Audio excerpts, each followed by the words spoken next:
Continuando con la cuestión de la Trinidad, o digamos para cerrar este ciclo que hemos dedicado al misterio de los misterios, a la cuestión de la Trinidad, lo vamos a hacer a través de un escrito de Isabel Catés, o mejor conocida como Sor Isabel de la Trinidad. Ella, digamos, tuvo el carisma de tener una experiencia concreta, precisamente del misterio de la Trinidad, e incluso mantener diálogos con cada una de las personas divinas.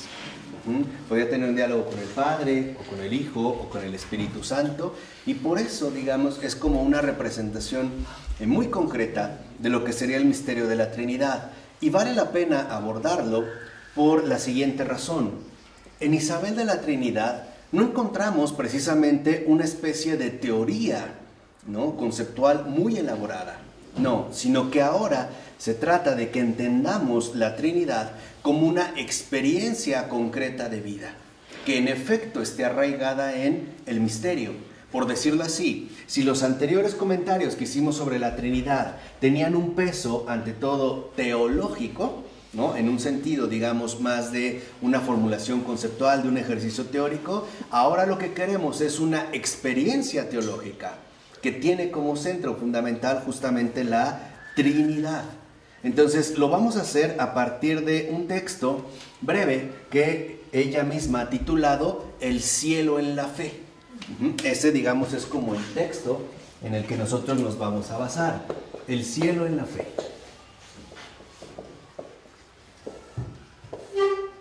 Y este texto, que es una de las obras de Isabel de la Trinidad, aparece, bueno, yo lo voy a retomar de sus obras completas, y lo está, digamos, está hecho a manera de una especie como de carta, ¿no?, dirigida a una compañera suya, a una conocida suya, que le resultara fundamental para su vivencia espiritual.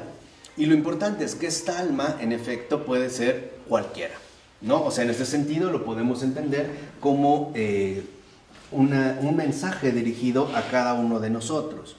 Lo primero con lo que comienza Isabel de la Trinidad es citando a Juan capítulo 17 y el versículo 24, donde Jesús dijo: Padre, quiero que allí donde yo estoy estén conmigo los que me diste, para que ellos contemplen la gloria que me habéis dado, porque me has amado antes de la creación del mundo.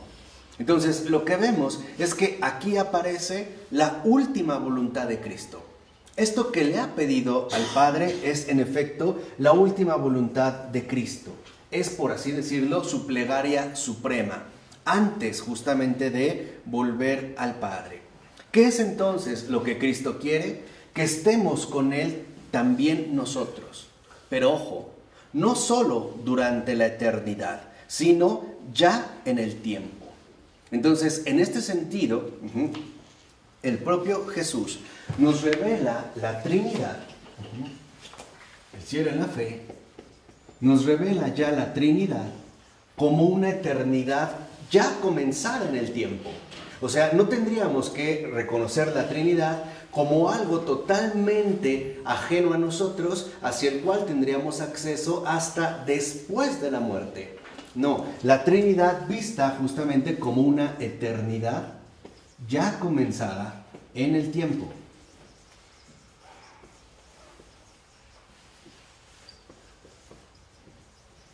Este, digamos, sería como el primer rasgo fundamental. Se trata de la Trinidad entendida como esta eternidad ya comenzada en el tiempo. Y por lo tanto, una experiencia en progreso. ¿Vale? Y esto es algo importante porque estamos ante el misterio infinito y por lo tanto es algo que comenzamos en el tiempo y que no vamos a lograr agotar durante toda la eternidad. Esto es justamente la voluntad de Cristo, que nosotros estemos con Él, es decir, que formemos parte de su propia esencia, que es trinitaria, que estemos ya en la Trinidad desde ahora y para siempre. Podemos decirlo ya de una vez y para siempre, para toda la eternidad, pero algo que en efecto, ¿no?, comience en nuestra realidad concreta, que ciertamente es temporal. Entonces nos dice Isabel de la Trinidad, lo importante es saber dónde debemos vivir con Él para realizar su sueño divino. Entonces, ¿cuál es el sueño divino de Jesús? Que todos estemos con Él. Que donde Él esté, ahí estemos nosotros. Y si Él está a la derecha del Padre, quiere que también ahí estemos todos nosotros. Es decir, que cada uno de nosotros también esté plenamente inmerso en el seno del Padre, en la esencia divina. Que nosotros estemos siempre con Él en el corazón mismo de la Trinidad. Y que esta vivencia en la Trinidad nos lleve incluso a una especie de escondite total. Que quedemos plenamente sumergidos en el misterio de la Trinidad. Así pues, lo que vemos es que Él quiere que seamos uno con Él en la unidad del amor. Aquí aparece como la Trinidad, en tanto eternidad ya comenzada en el tiempo, es justo la unidad en el amor. Este es el sueño de Jesús. Que nosotros también formemos parte de la unidad en el amor. O sea, que cada uno de nosotros también forme parte del misterio divino, de la esencia misma de la Trinidad.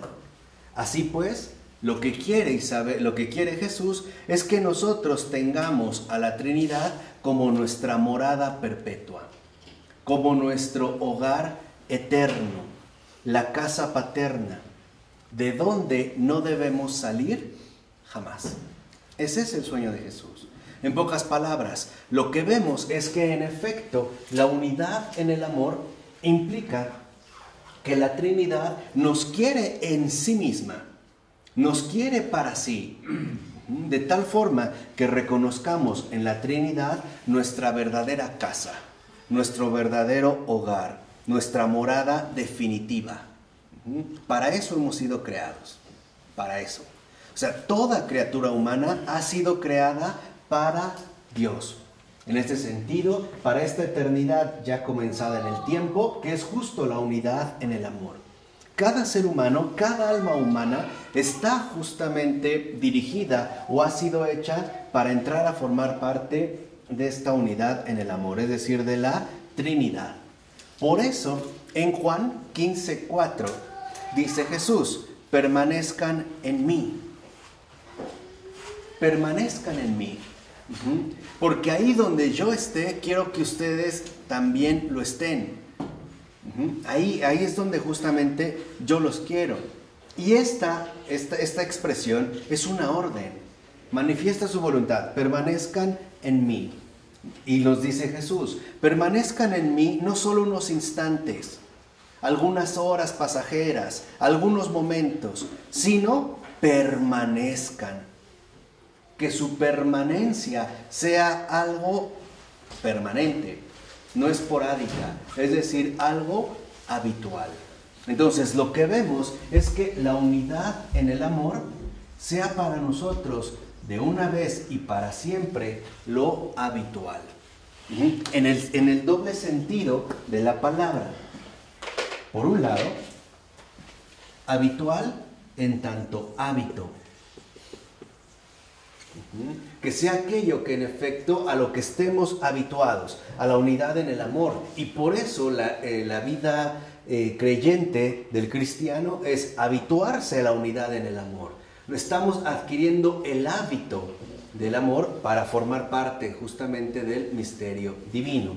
Pero también en el sentido de que sea nuestra habitación. ¿Se acuerdan cuando Jesús habla de que en la casa del Padre hay muchas habitaciones? A estas habitaciones se refiere. ¿Qué quiere decir? Cada uno de nosotros ha sido contemplado para permanecer justamente en la Trinidad, es decir, en la casa paterna. De tal forma que la Trinidad, como lo habitual, sea nuestro hábito, pero también nuestra habitación.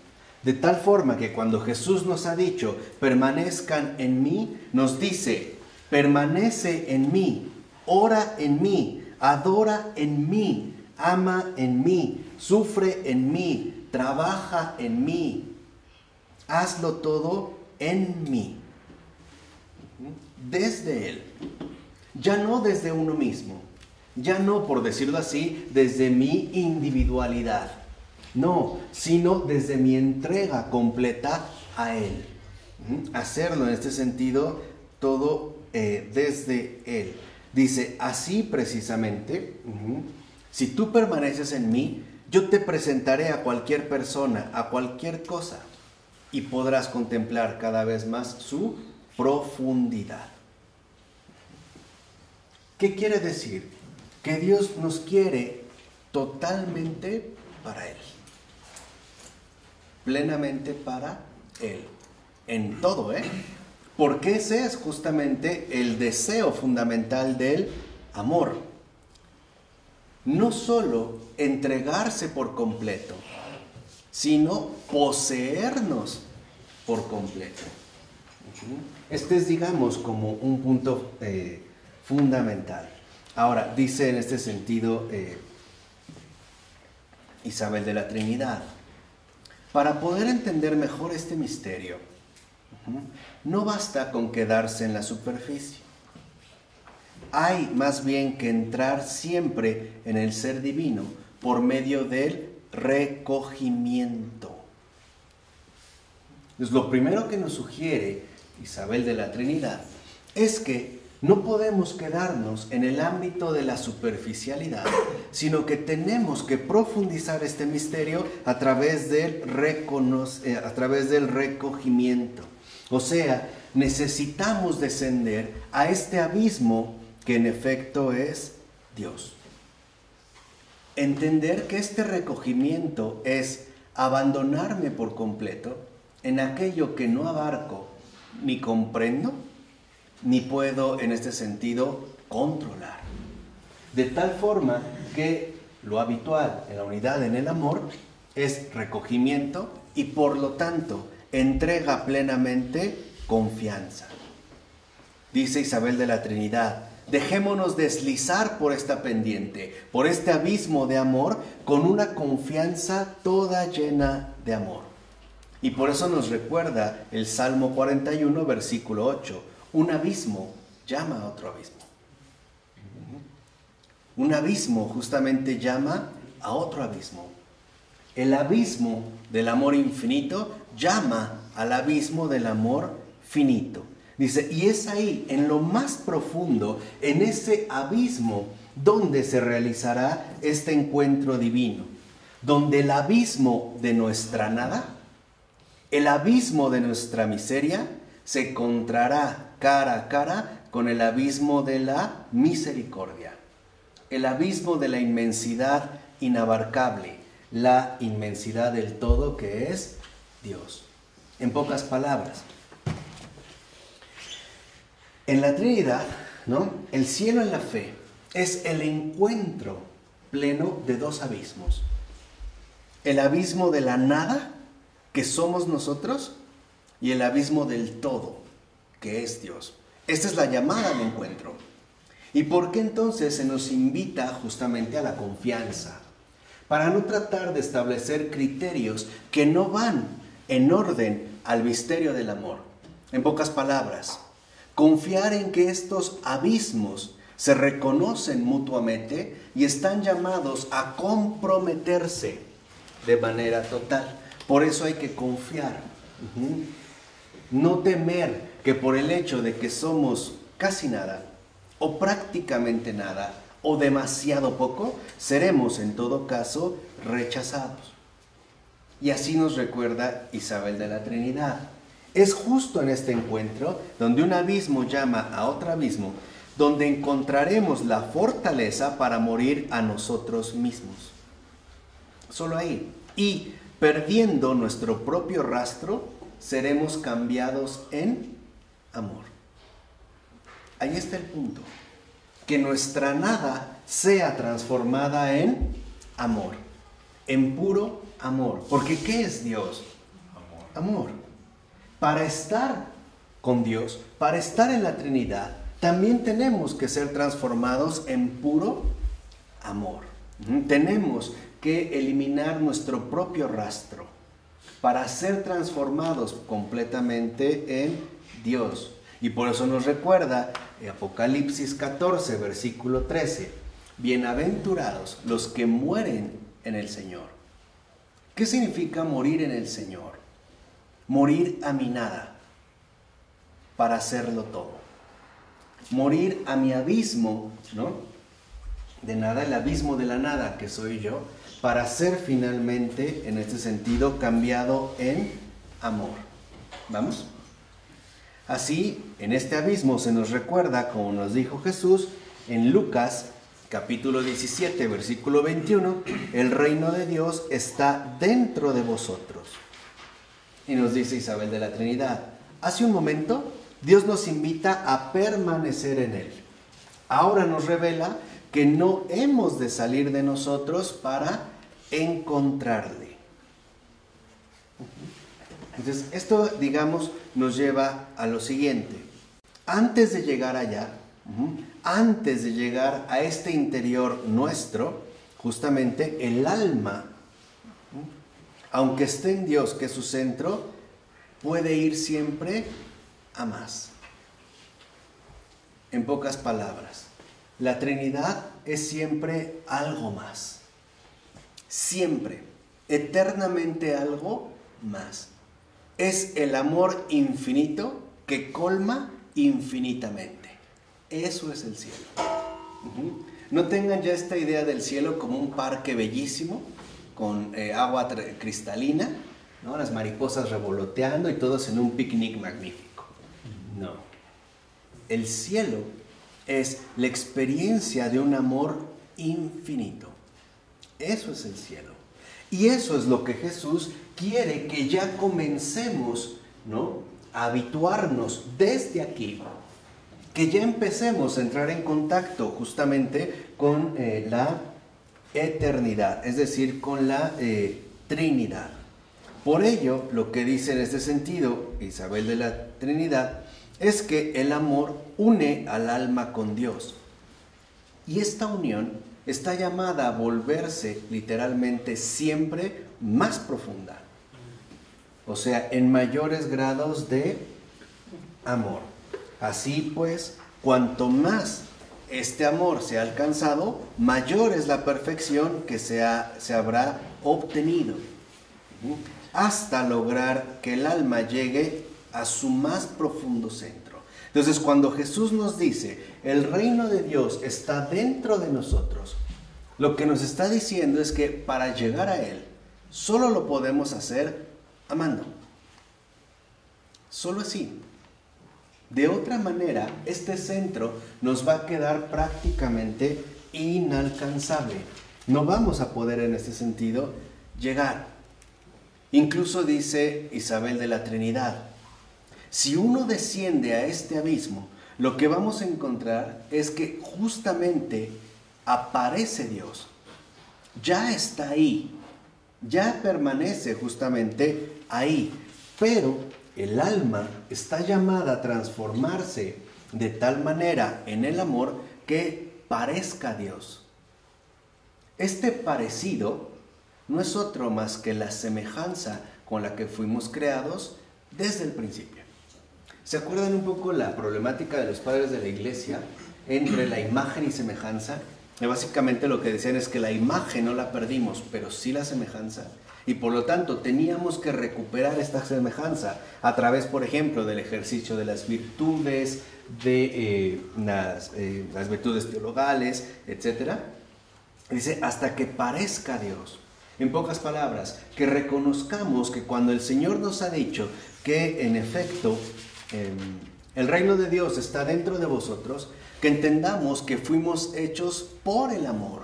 Y por lo tanto, nuestra verdadera esencia, nuestro verdadero fondo, nuestro verdadero centro es el amor. Y a eso es precisamente a lo que hay que llegar, ¿no? Hacia lo que hay que dirigirse. Por ello, en efecto, el Señor nos dice, date prisa a bajar como se lo dijo a Zaqueo, porque hoy me hospedaré en tu casa.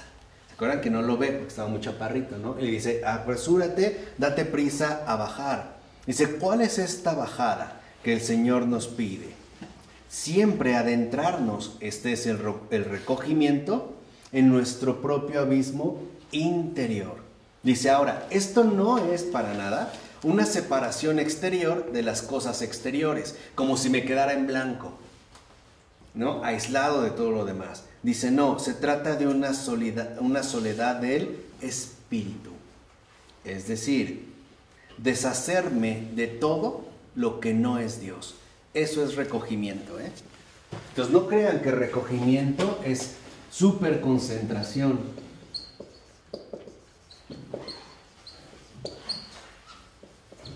El recogimiento es deshacerme de todo lo que no es Dios.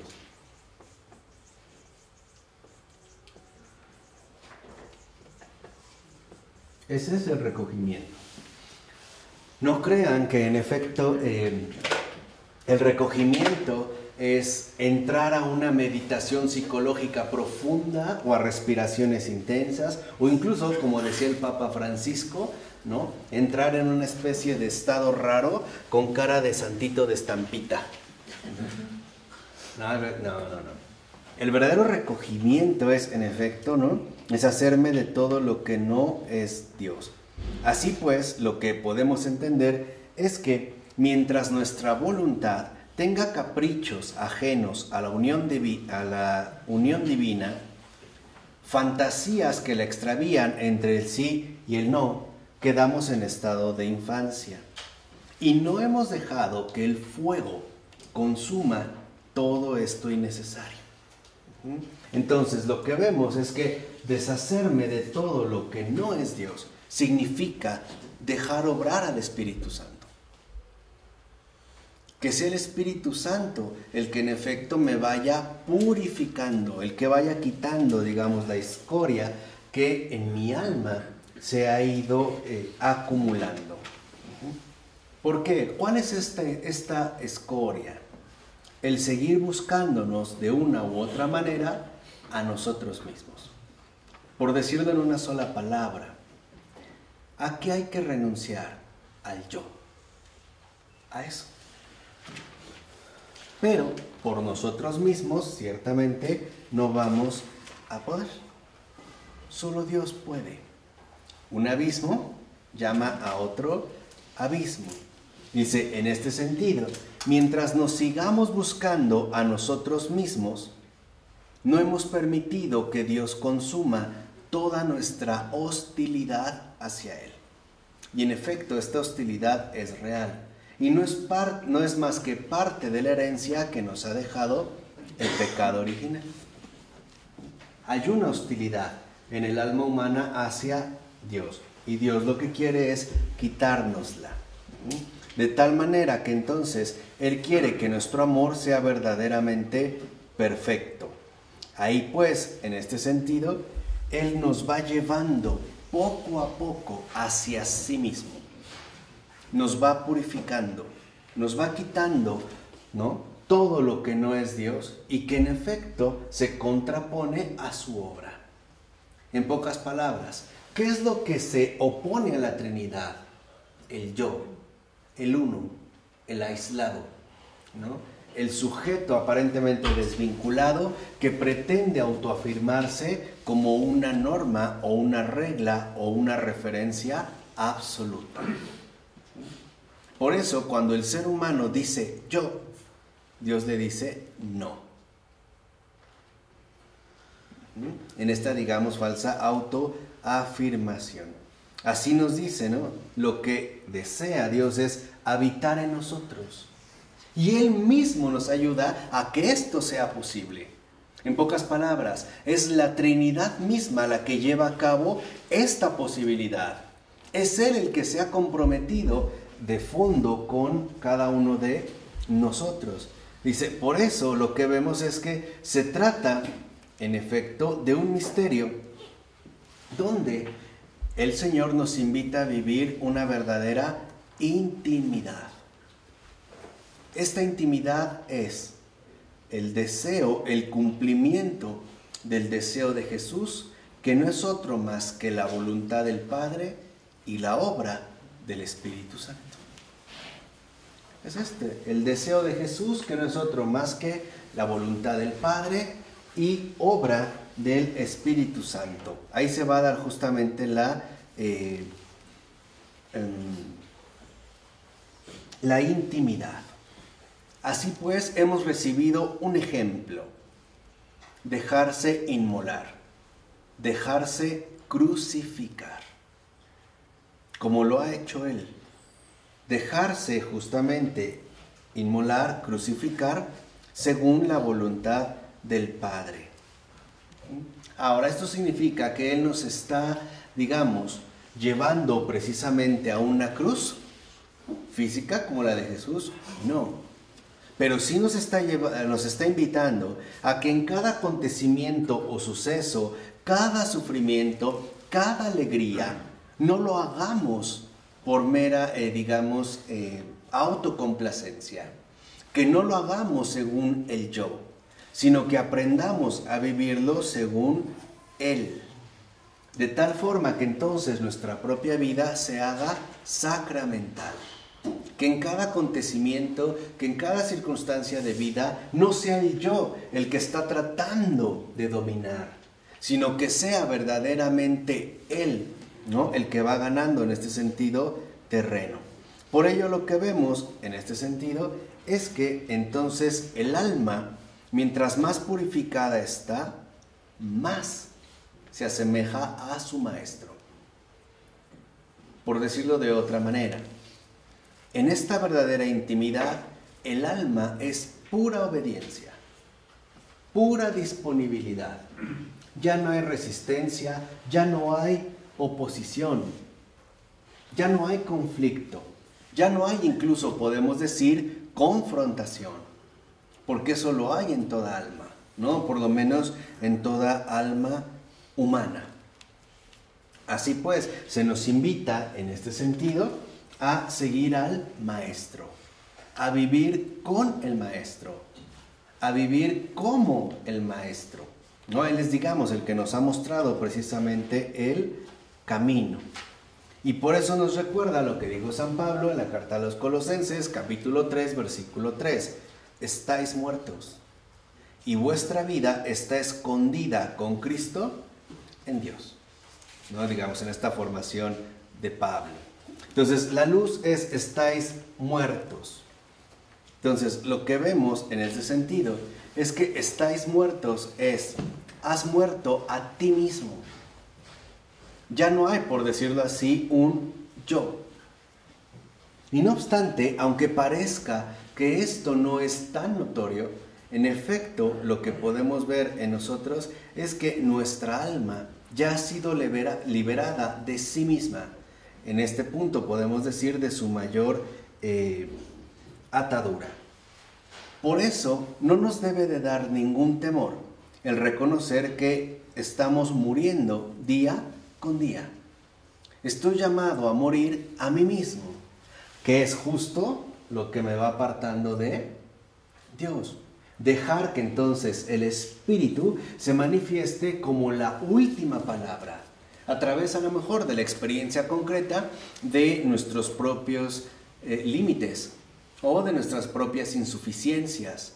Por ejemplo, al sentir que no tenemos la capacidad suficiente para perdonar a otra persona o para tratarla con amor, ¿no? Lo que me cuesta a veces el tratar a determinadas personas. Así pues, cada uno de nosotros está llamado a ir disminuyendo, a renunciar a sí mismo cada día más, para que Cristo sea exaltado, para que Cristo justamente sea, en este sentido, manifestado. Entonces dice, por ejemplo, Isabel de la Trinidad: yo permanezco en mi pequeñez, en el fondo de mi pobreza, veo mi nada, mi miseria, mi impotencia, me veo incapaz de progresar, me veo incapaz de perseverar.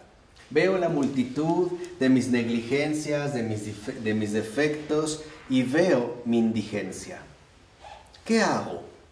¿Me atemorizo? No. ¿Me escandalizo? Tampoco. Me prosterno en mi miseria, reconozco mi pobreza y la pongo delante de la misericordia. Así se empieza a entrar en contacto con la Trinidad. ¿No es lo que hoy iniciamos justo este miércoles de ceniza? ¿No es justo eso? ¿No lo que hicimos al recibir este signo de la ceniza era reconocer nuestra pobreza sin tapujos y ponerla delante de la misericordia? ¿No es eso lo que hicimos? ¿No? Cuando nos dijeron, recuerda que eres polvo y en polvo te convertirás, nos están diciendo eso. Aquí hay miseria, pero es una miseria que se pone ante la misericordia, que se dirige precisamente a la misericordia. Por eso el Señor no quiere que nos engañemos, no quiere que nos hagamos falsas ideas sobre lo que en realidad somos. Por ejemplo, considerándonos más o incluso también considerándonos menos. El camino de la miseria conduce precisamente a la misericordia. Dice, así en este sentido, me alegro de que la misericordia no me rechaza, me reconoce, me atrae, me anhela, me desea. En pocas palabras, Dios no me aparta de sí. El todo quiere la nada. Nosotros, literalmente, lo que le podemos ofrecer es nada. ¿Qué nos da a cambio? Todo. Y esto para el alma humana no es fácil de asimilar, porque nuestro orgullo siempre piensa que tiene que haber una especie de compensación, ¿no? Piensa hoy en día en nuestra cultura contemporánea qué difícil es la gratuidad, porque pensamos que todo tiene un precio, que no puedes recibir nada gratuitamente. Si alguien te hace un favor, es ¿cuánto es? ¿Cuánto te debo? O sea, como que de alguna forma necesitamos compensar. Con Dios las cosas no funcionan así. Porque cuando yo quiero compensar, de cierta manera lo que expreso es que tengo la capacidad para dar algo, ¿no? O sea que en pocas palabras, no estoy completamente desprotegido ni desamparado. Tengo algo. Pero delante de Dios ese algo básicamente es nada. No tengo nada. Y en este reconocimiento Él en efecto me ofrece todo. Así pues, lo que vemos es que se está despertando en nosotros un deseo. Ya no vivir más la propia vida. Alcanzar realmente desde ese interior, en ese recogimiento, el no yo, sino Él. El deseo de ser transformada por Jesucristo. ¿Para qué? Para que mi vida sea más divina que humana.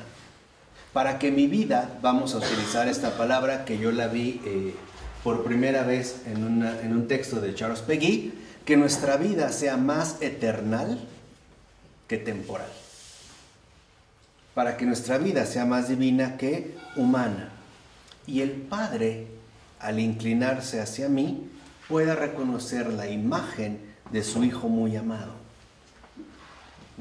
¿Se acuerdan las palabras que dirige el Padre, ¿no? Por ejemplo, en Mateo 17:5, cuando Jesús asume el bautismo, este es mi Hijo muy amado, en quien he puesto todas mis complacencias. Son palabras que el Padre quiere pronunciar en cada uno de nosotros y sobre cada uno de nosotros. Ese es precisamente el deseo de Jesús. ¿Qué es entonces lo que busca la Trinidad? Un abrazo. El abrazo del amor en una complacencia mutua y eterna. ¿Qué es la Trinidad? Un abrazo.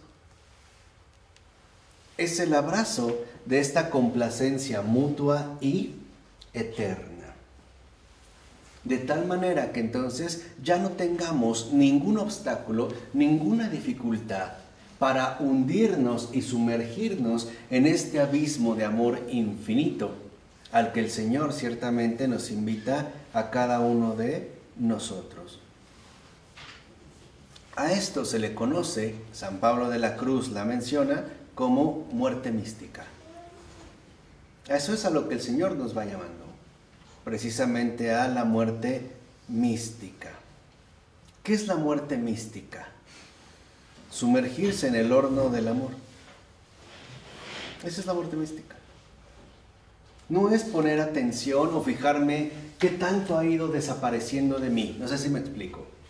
La muerte mística no es, claro, es que antes era más egoísta y ahora ya no soy tanto. O antes era más hablador y ahora ya me controlo. No, esa no es la muerte mística. La muerte mística es sumergirse verdaderamente en este horno de amor, que en efecto no es otro más que el Espíritu Santo. Es decir, el amor que en la Trinidad es el lazo de unión del Padre y del Hijo. Esa es la unidad en el amor. Entonces, para que nosotros podamos acceder a la unidad en el amor, el Señor lo primero que va a proponer es una unión. La unión es el preámbulo para acceder verdaderamente a la unidad. En la unidad ya somos uno. En la unión estamos preparados para hacerlo.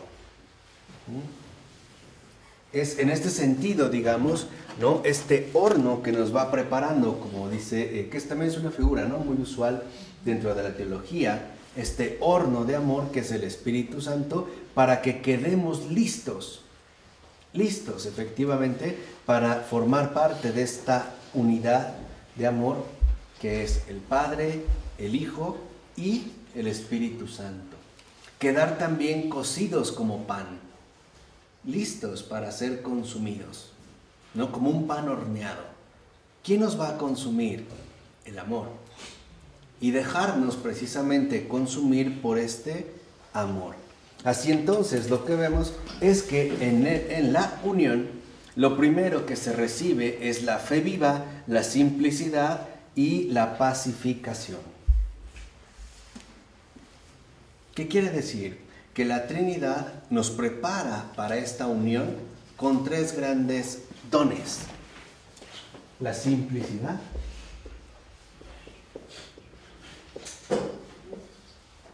la fe viva, la simplicidad,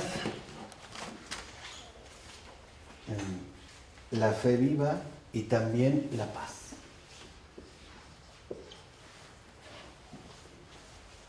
En este misterio precisamente trinitario, que son, digamos, como las condiciones necesarias para acceder a esta unidad, al misterio justamente de la Trinidad.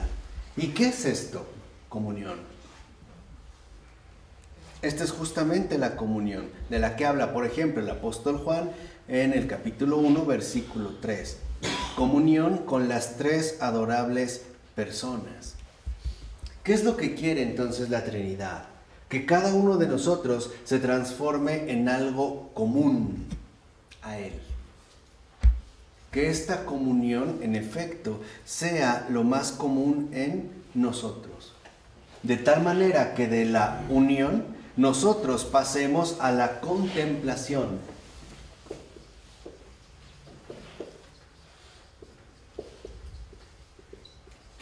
Y de aquí a la posesión. No de cosa, no de posesión material, sino de entrega total. Entonces lo que nos va mostrando precisamente Isabel de la Trinidad es que la Trinidad Santísima nos va preparando poco a poco, comenzando por el recogimiento, para alcanzar la unión. De ahí a la contemplación y finalmente la posesión. Y esta posesión sencilla es la vida eterna. Esa es la posesión. Para que realmente recibamos el reino creado para nosotros desde antes de la creación del mundo. De tal forma que en esta posesión ya, por ejemplo, la razón ya no obstaculiza, ya no finalmente, vamos a decirlo así, estorba, sino que hemos alcanzado en la posesión la verdadera quietud. ¿Qué es la verdadera quietud? Es el descanso eterno.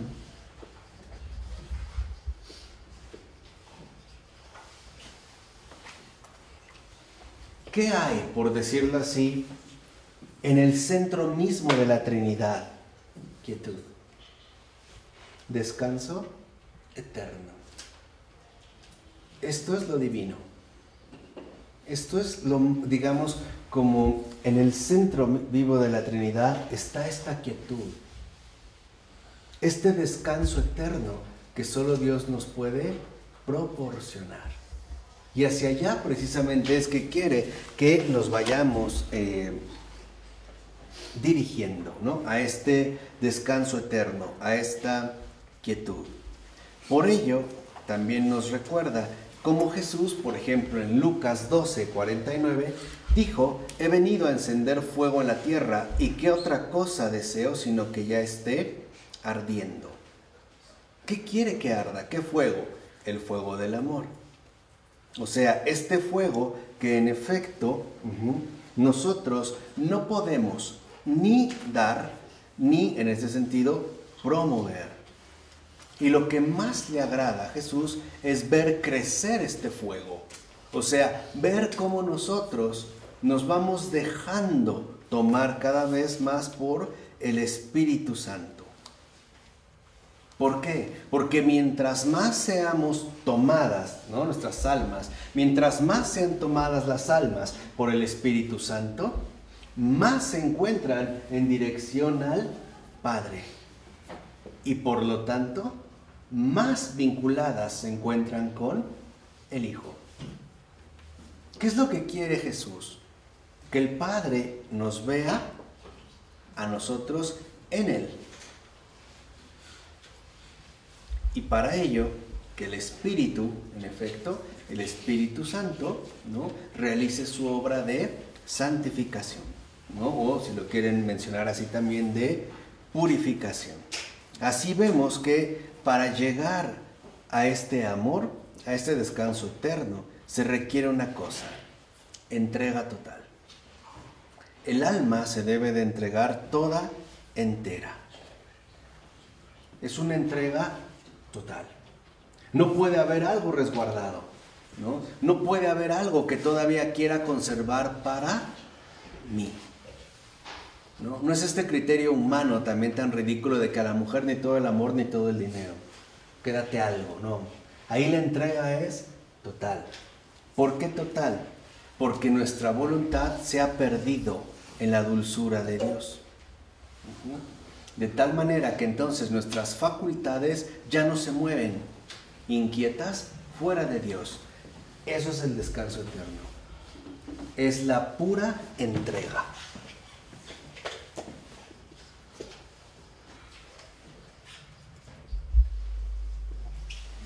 Ya mis facultades, mi realidad creada, ya no se está moviendo o inquietando por irse, ¿no?, hacia otros lados o por desviarse de esta entrega, ¿no?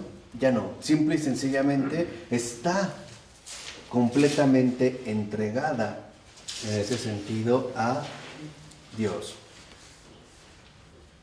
Dice, entonces, en efecto, este amor crece en el amor. Nosotros somos convertidos en amor, y este amor siempre va a crecer más y más, y cada vez más y más, al grado, dice Isabel de la Trinidad, que este amor no solo se va a reducir a esa alma, sino que se verá también reflejado en todas sus relaciones sociales. Así dice, por ejemplo, Isabel de la Trinidad. Y entonces, amar se convierte en todo para nosotros. Ya. No hay más. Esa es la simplicidad. Solo amar. A nosotros ahorita no nos es posible porque seguimos teniendo muchos obstáculos. En pocas palabras, no nos entregamos plenamente al amor. Siempre estamos como calculando y midiendo para que al menos algo quede, ¿no? Algo propio. Ahí ya no. Ya nada es mío, todo ahora es suyo. Así lo que nos dice también en este sentido es que, y es como algo también impactante, dice Isabel de la Trinidad, por eso nos dijo el Señor en Apocalipsis 3:20, mira que estoy de pie a la puerta y llamo. Si alguien oye mi voz y me abre, yo entraré. Entraré en su casa y cenaré con él, y él cenará conmigo. Dice, ¿qué sucede aquí? Sucede este fenómeno. Es Dios quien en el fondo de nosotros recibe a Dios, que viene a nosotros, y Dios contempla a Dios.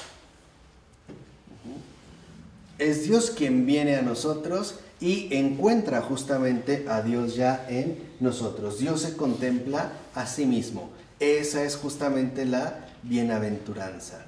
Esa es la comunión auténtica. Ya no hay un yo, ya no estoy yo, está plenamente Él. El Padre a quien ve es a su Hijo. Ese es el encuentro de Dios con Dios. De tal forma que yo no quiero ocupar un lugar que no me corresponde o que simple y sencillamente no me toca. Eso es amar. No hay nada mío. Ahora entienden mejor por qué varias veces les dije que el amor no se ve a sí mismo. No tiene nada propio. En el verdadero amor, Dios contempla a Dios. Y eso es lo que ocurre en nuestra alma. Nos purifica para que en efecto este Dios se vea a sí mismo en nosotros. Y para ello, para alcanzar, digamos, esta situación, se nos han dado justamente los sacramentos. ¿Por qué? Porque lo propio del amor es dar siempre y siempre recibir. Aquí lo importante no es tanto el dar o el recibir, es el siempre. El verdadero amor, si una persona está siempre dispuesta a dar, pero no recibe, no está amando. Porque el amor es siempre dar y siempre recibir. Y por eso nos recuerda, ¿no?, la palabra de Juan, capítulo 6, versículo 56. Quien come mi carne y bebe mi sangre, permanece en mí, y yo en él. Entonces, lo primero que vemos es que lo propio del amor es dar siempre y siempre recibir. Entonces, lo primero que vemos es que en este gesto, lo que hace Jesús es que todo lo que tiene, todo lo que Él es, lo da. ¿Qué espera? Que todo lo que tenemos, todo lo que somos, Él lo tome. Él lo da. Es en pocas palabras, amor por amor. ¿Qué nos ha dado Jesús? Todo. ¿Qué espera de nosotros? Todo. Siempre dar, siempre recibir. Así pues, la medida que Jesús nos ha dado es una medida sin medida. Por eso es que el amor no puede ser medido. No puede ser, digamos, ni siquiera contenido en una especie de cifra o en una especie también de cantidad. Así entonces, lo que vemos es que nos pide más de lo que somos capaces de darle. Nos está pidiendo todo. ¿Cómo? Si nosotros somos finitos, Él nos está pidiendo algo infinito. Por eso Él quiere darnos lo que no tenemos. Incluso eso. Nos pide todo. Pero como no tenemos nada, ¿qué nos va a dar? Todo. ¿Sí se entiende? Digamos, en esta dinámica fundamental. Por eso San Agustín decía en una ocasión, le decía al Señor, Señor, dame lo que me pides, pídeme lo que quieras. Ahí San Agustín lo entendió muy bien. Dame lo que me pides y pídeme lo que quieras. ¿Qué me está pidiendo el Señor? Todo. Pero yo no soy todo. Yo soy nada. Él me va a dar justamente ese todo, para que se pueda completar precisamente la cuestión de la unidad en el amor. En pocas palabras, si lo han ido viendo, lo que quiere la Trinidad es hacernos semejante a Él, hacernos como Él, cosa increíble, porque en una criatura eso es imposible. Y por eso Jesús lo dijo varias veces, lo que es imposible para el hombre, sí es posible ¿qué? Para Dios. ¿Qué es lo imposible para el hombre? Ser como Dios. Solo Dios puede hacer a su criatura como Él mismo. Solo Dios puede verse y encontrarse, contemplarse cara a cara con Él mismo en su propia ¿qué? Criatura. Esa es la experiencia trinitaria. Ese es justamente el modo de obrar en ese sentido de Dios. Y sin mí nada puede. Sin mí nada puede. Bueno, como esos sarmientos, ¿no? Sin mí no puede nada. O sea, literalmente tenemos que recibirlo todo para estar en la medida que Él nos quiere. En pocas palabras, nos quiere divinizar. Por eso cuando la serpiente le dijo a Eva, ¿seréis como dioses? Pues sí, aunque no quería. Él lo decía en broma, Dios se lo tomó en serio. Era verdad, sí seremos como Él. Esto es lo que también, por ejemplo, en la tradición patrística se conoce como theosis, o divinización, o santificación, o salvación, o redención, o buena nueva, bienaventuranza, o evangelio. Es exactamente lo mismo. Se pueden utilizar en este sentido como sinónimos. Dios nos está haciendo o nos está pasando de nada a todo. Nos está pasando de criaturas al Creador. Nos está llevando de nosotros a sí mismo, a Él. Esta es la obra. Esta es la verdadera salvación. No crean que solo nos quiso quitar los pecados. No, su deseo es infinito. En pocas palabras, nos quiere devorar totalmente, completamente. Pero nosotros no somos capaces de ello. Bueno, Él lo quiere hacer, incluso eso por nosotros. De tal forma que en este sentido, Él quiere penetrar hasta lo más profundo de nosotros, hasta la médula de nuestros huesos. Y cuanto más se lo permitimos con amor, con tanta mayor amplitud le gozamos. Dice, Él sabe que somos pobres, pero Él no lo tiene en cuenta. Nos quita todo. No importa la medida. Para Él no importa si es poco o mucho, porque ante Él, que es Dios, siempre es ¿qué? Nada. Nada. Así sea poco o mucho. Bueno, lo que sea, nos lo quita todo. Por eso dice, Él se hace en nosotros mismos, su pan. Nosotros lo recibimos, ¿no? ¿Qué obtenemos a cambio? ¿Qué ganamos con comulgar? Lo recibimos a Él completamente. Dice, Él también nos hace su pan, ¿no? Nos va preparando, nos va cocinando como su pan. Pero para ello, primero quema de antemano, ¿no? En su propio amor, nuestros vicios, nuestras faltas y nuestros pecados. Con su amor, o sea, con el Espíritu Santo. Una vez que esto se realizó, cuando ya nos ve purificados, llega con la boca abierta como un buitre, con ansias de devorarlo todo. No quiere dejar absolutamente ¿qué? Nada. ¿No han escuchado esta expresión de te quiero comer a besos? Es eso, no quiero dejar de ti nada. No, es curioso como esta paradoja, ¿no? Te quiero tanto que hasta te quiero consumir. Bueno, Jesús sí lo hace, ¿eh? Él sí puede. Él sí puede, no quiere dejar absolutamente nada fuera del amor, nada fuera del amor. Dice, ¿por qué? ¿Por qué quiere llegar a devorarlo todo? Porque quiere consumir nuestra vida para cambiarla en la suya. En pocas palabras, quiere acabar con nosotros, porque lo que nosotros hemos llegado a hacer no tiene sentido. No era lo fundamental. No es en ese sentido lo primordial. Quiere consumir nuestra vida para cambiarla en la suya. Nuestra vida, sí, llena de vicios. La suya, llena de gracia y de gloria. Toda preparada para nosotros con tal que nos renunciemos. Con tal que renunciemos incluso a nuestra propia ¿qué? Miseria. Si lo ven, nos va metiendo en esta dinámica trinitaria también. Renunciar incluso a la nada con tal de tener lo que todo, ¿no? Poseerlo absolutamente todo. Dice, Cristo tiene hambre de nuestra salvación. Hambre. De verdad, Cristo tiene hambre. Por eso nos quiere devorar.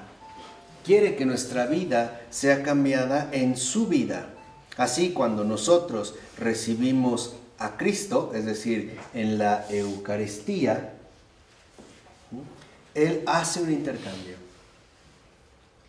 Nos dice, recíbeme a mí, y si de verdad me recibes, yo te consumiré a ti. He aquí que vengo y toco la puerta. Si alguien me abre, ¿no?, entraré y cenaremos. Ahí está, o sea, nos vamos a comer mutuamente. Tú cómeme a mí, yo te como a ti. Tú cómeme a mí en positivo, yo te como a ti en negativo. Te quito tus faltas, te doy mi gracia. Te quito tu finitud, te doy mi infinitud. Así, si lo ven, es muy importante que nosotros entendamos la dinámica viva de la Eucaristía. No solo se trata de ir a recibir al Señor, se trata también de dejar que me coma Él. Para eso ha entrado a mí. Si lo ven, yo lo recibo desde afuera. ¿Y Él cómo me come? Desde dentro. Desde dentro. En lo secreto. Aparentemente, ¿qué cambió? Nada. Aparentemente, ¿qué pasó en mí? Nada. Pero la obra de salvación está en marcha. Ahora entienden por qué Jesús dijo, el que no come de mi cuerpo y no bebe, ¿no?, el que no come mi carne y bebe mi sangre, no puede entrar al reino de los cielos. Ahora entienden por qué. Es este el punto, porque si no, ¿quién nos va a liberar de nosotros mismos? ¿Quién nos va a hacer aptos o capaces? Incluso, ¿quién nos va a posibilitar la verdadera realidad de permanecer en la Trinidad? Solo Él, en un acto concreto. Nosotros lo recibimos de afuera y Él, ¿no?, lo comemos de afuera y Él nos va comiendo desde adentro. Así nos dice también Sor Isabel de la Trinidad. ¿Para qué lo hace? Para que nos convirtamos en verdaderas alabanzas del Padre. Entonces, Él nos quiere devorar para que se quiere comer nuestra escoria, nuestra finitud, nuestra miseria, nuestro cochambre. Quiere devorar eso, porque Él se lo puede comer sin hacerse daño. Estamos hablando del amor invencible. Incluso comerse nuestra muerte para que emerja en nosotros, ¿qué? La vida eterna. Solo Él puede hacer eso. ¿Qué pasa si un hombre toma un veneno? Se muere. No puede con él. Bueno, Jesús puede con todo nuestro pecado, con todo nuestro veneno, nuestros vicios, nuestras fallas, porque ese es el amor invencible, más fuerte incluso que la muerte. Así nos dice también Sor Isabel de la Trinidad. Así Él quiere entonces que seamos consumidos por el amor. Nos atrae hacia esta unidad y por ello no debemos desconfiar de su obra redentora. No debemos decirle jamás a Jesús, esto no. Por eso ahora entienden por qué es tan importante la confesión clara y honesta. Nunca decir esto no. Es desconfiar de su amor. Es no creer en la verdadera salvación del Señor. En este amor que es más fuerte que la propia muerte. Esta es, digamos, en gran medida, la obra extraordinaria que la Trinidad quiere ir realizando en cada uno de nosotros. ¿Vamos bien? Sí. ¿Sí? Vamos a dejarle hasta aquí. No. En nombre del Padre, del Hijo y del Espíritu Santo. Amén.